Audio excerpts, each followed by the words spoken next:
ये था हमारी हवेली का आंगन। यहाँ पे सभी परिवार चारपाई डाल के सोते थे और ये पूरा आंगन था हमारी हवेली का। और यहाँ पे जो है पहले कूड़ी रहती थी हमारी खुद की, और यहाँ से छोटी सी एक दीवार थी और निकलने का रास्ता था, उधर दूसरी गली में चले जाते थे।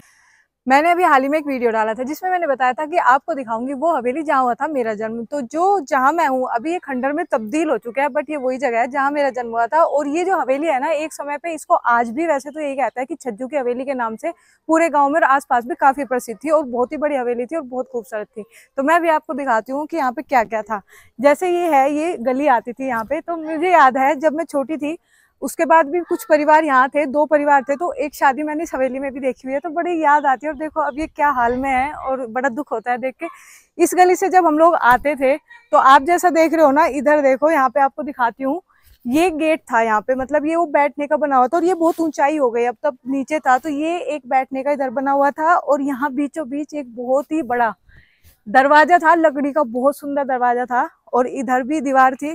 तो जब इसमें हम लोग ऐसे एंट्री करते थे तो ये हमारी एक ताई जी है, उनका घर था और यहाँ पे लोकेश हमारी बुआ जी है, उनकी शादी हुई थी और उस शादी को मैंने यहाँ पे देखा था, तो इस वजह से मुझे याद है। फिर हम इसमें जब एंट्री करते थे तो साइड में यहाँ से जीना चढ़ा हुआ था और जीने ऊपर इसमें परिवार में जो है 8 भाई इस हवेली में रहते थे और इस हवेली में जो है 16 कमरे थे। तो ये एक ताई जी का ये था एरिया, एक ताई जी का ये था और 2 परिवार ऐसे इधर रहते थे।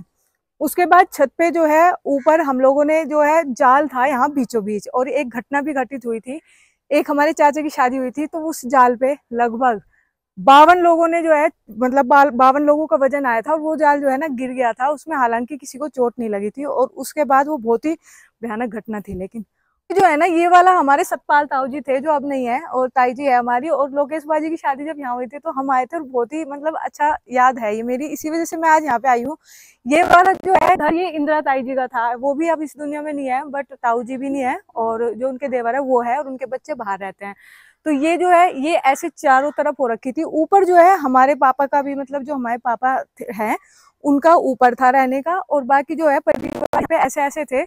और यहाँ सबके जो है ना ओटे बने हुए थे, ये यहाँ तक, इसके बाद आंगन था और ओटे चारों कोनों में ओटे बने हुए थे। तो क्योंकि पहले चूल्हे पे रोटी बनती थी, तो बहुत ही खूबसूरत हवेली थी ये हमारे परिवार की। तो जो है इसमें 4 परिवार नीचे, 4 परिवार ऊपर रहते थे और बीचों बीच जाल था। बहुत ही खूबसूरत जगह ये लगती थी उस समय पे। और आज देखो यही समय का फेर होता है, इसलिए कहते हैं कि अपनी धरोहर को, बहुत हवेली आज हम गाँव में जाते हैं बंद है।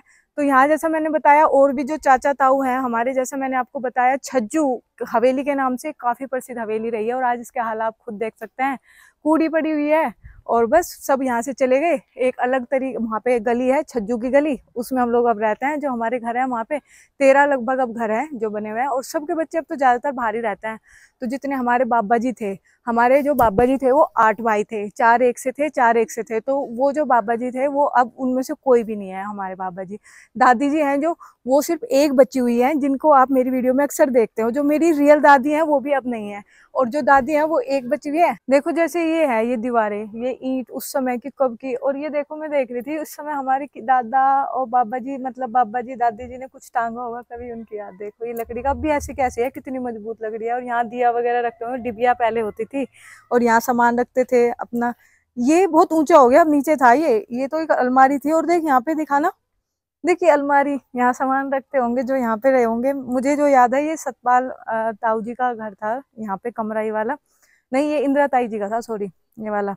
और ये देख अब तक भी सतीर, पहले सतीरों की छत बनती थी, ये सतीर आज भी ऐसे के ऐसे ही है। और ये पूरा देखो कड़ी और ईंट, देख हम बिरंगे बिरंगे वाली छत थी उस समय पे, देखो बनती थी ऐसे। और ये वाला जो कमरा है ना, इसमें जाने में हम बहुत डरते थे क्योंकि इसमें आज भी मम्मी पीछे कुछ है आज भी इसमें अंधेरा है, उस समय भी बहुत अंधेरा होता था तो इसमें हम जाते नहीं थे, हमें बहुत डर लगता था इस वाले कमरे में। तो अभी देखो यहाँ तो अलग हो गया क्योंकि अब तो यहाँ कुछ रहा ही नहीं। और ये देखो पहले ईंटें, जैसे ये है दीवार, ये देखो चुनी मतलब सीमेंट नहीं है, ये चूने की दीवार होती थी, कितनी मजबूत, और ईंट भी है पहले वाली है। तो आज मैंने आपको दिखाया और मेरी भी यादें ताजा हो गई, कितना सारा सब कुछ कैसा पुराना समय था और जो बदल गया, अब हम कहीं और रहते हैं और कुछ लोग तो चले गए। तो अभी मैंने जैसा आपको दिखाया है ना, और मैं इस हवेली में आई थी जब छोटी थी, तो इसीलिए कहता है देखो आज के समय में ना हम अगर ऐसी हवेली बनाने लगे ना तो हम बना नहीं सकते। जैसे पहले ईंटें आती थी, जैसे पहले चूने से दीवारें बनती थी, पक्की मजबूत होती थी, खर्च भी ज्यादा आता था, लेकिन इसमें बहुत प्यार होता था। परिवार एक एक, मैंने जैसा आपको बताया, इसमें 16 कमरे थे इस पूरी हवेली में, और 8 परिवार प्यार से रहते थे। उस 8 परिवार में भी कितने भाई भी थे, हमारे पापा और जैसे 5 भाई है। तो इसी वजह से हम लोग ये एक मैसेज देते हैं कि अपनी धरोहर को अगर कोई संभाल के रख सकता है ना, उसको मेंटेन करके रख सकता है तो रखो, ताकि आपके जो बच्चे हैं ना आगे आने वाले समय में वो देखे कि भाई आपके जो जन्म हुआ है आपके पिताजी से, पिताजी का, बाबा का, दादा का, वो सब याद रहे। और ऐसी धरोहर आप कभी दोबारा संजो नहीं सकते हो, क्योंकि हम ही नहीं बना सकते। अगर हम चाहें भी ना, हमने मेंटेन नहीं की, टूट गई, खराब हो गई, तो आप लोगों को ये बस हम यही एक मैसेज देते हैं कि अपनी धरोहर को संभाल के रखे, सजो के रखे, ये आप दोबारा कभी वापस नहीं ला सकते।